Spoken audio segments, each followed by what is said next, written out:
Assalamualaikum. Padayaw mayong adlaw kaninyong tanan. Magandang araw sa inyong lahat.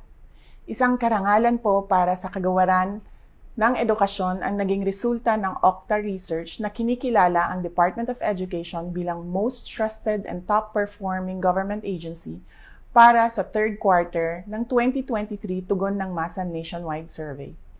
Taos-puso po akong nagpapasalamat sa mamamayang Pilipino para sa patuloy na tiwala at suportang ibinibigay ninyo sa DepEd. Dapat po nating tandaan na hindi ito makakamit ng nag-iisang namumuno o nag-iilang tao lamang sa kagawaran.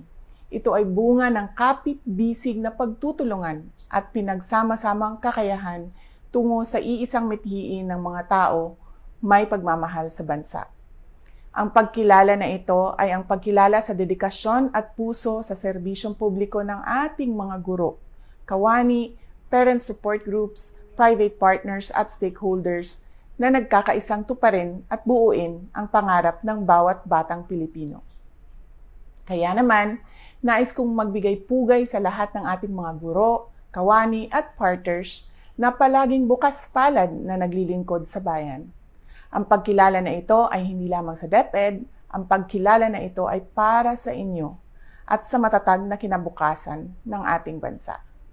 Sa gitna ng anumang hamon na hinaharap natin, pati na rin sa mga darating pa, patuloy tayong lalaban para sa edukasyon at seguridad ng bawat isa, ng bawat bata. Dahil ito ang naging angkla ng tuloy-tuloy na kaunlaran sa ating pinakamamahal na Pilipinas. Mga kababayan, patuloy po tayo maging matatag sa pagtaguyod ng isang bansang makabata at mga batang makabansa. Ang lahat ng ginagawa natin ay para sa Diyos, sa bayan at sa bawat pamilyang Pilipino. Syukran.